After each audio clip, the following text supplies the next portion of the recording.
marka aan waftigaas oo aan u soo dhaweyno u sharafnaa halkaan aan u nimid maadaama baahiyo aad u ballaaran ay u qabaan dadka reer Baardheere xagga caafimaadka iyadoo maalmo ka hor magaaladan Baardheere ee gobolka Gedo ay soo gaareen dhaqaatiir iyo wakiillo ka socday hay'adda bulshada ee Fadxi Gargaar oo muddo caawin iyo garab istaag u muujin doona dadyoga Soomaaliyeed ay saameeyeen abaaraha iyo biyo la'aanta ka jirta gobolka Gedo gaar ahaan magaaladan Baardheere si gaar ah waxay bulshada la garab istaagi doonaan adeegyada kala duwan ee dhanka caafimaadka iyo waliba sidoo kale qalliinada noocyadooda kala duwan oo ay fulinayaan dhaqaatiir aqoon u leh waxaana mas'uuliyiinta maamulka degmada Baardheere ee gobolka Gedo ay maanta kala wareegeen daawooyin iyo agabyo kala duwan oo loogu talagalay in dadka magaaladan iyo nawaaxigeeda ay ka faa'iideystaan muddada ay gacanta ku hayaan isbitaalka guud ee degmadan Baardheere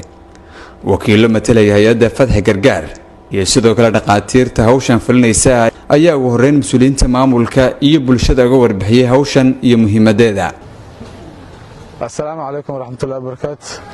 Mudane gudoomiye sidaan hore kugu sheegnay halkan waxaa yaalo daawo hay'adda Fadxi Gargaar ee ugu gaartay degmada Baardheere gaar ahaan shacabka degmada Baardheere. Fadxi Gargaar waa hay'ad maxalli ah oo aan faa'iido doon ahayn si isxilqaan ah bulshada ugu shaqeyso wax dhaqaale oo hay'adaha dhaqaalaha bixiyo ka soo qaadna malaha dhaqaalaha Soomaaliyeed ayaa lagu soo gaday daawadan muddo cabaar ayaa laga soo shaqeynayay kadib markii la arkay baahida caafimaad ee ka jirto degmada Baardheere markii loo fiiriyo koonfurta iyo bartamaha Soomaaliya Baardheere waa meesha xaaladeeda caafimaad ay aad ugu xun tahay ugu liidato waxaan kugu soo dhaweynayaa gudoomiye inaad nagala wareegto daawada iyo mataqaana gargaarka caafimaad ee aan u fidinayno shacabka degmada ku nool qalabka halka gadaasheeda ayaa nooc ka kooban yahay kombiyuutarka oo ku jirta oo loo yaqaan ultrasound-ka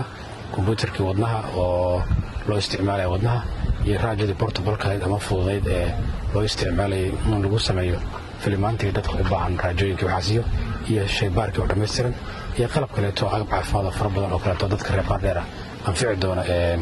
haddii alla idmo daawooyinka halkaas yaalo daawada inta kaligeed maahan waxaan ka cudur daaranaynaa diyaaradii noo soo horeeyay daawooyinka ayaa 2 jeer 3 jeer daawada keenay oo kaargoodu ciriir iska noqday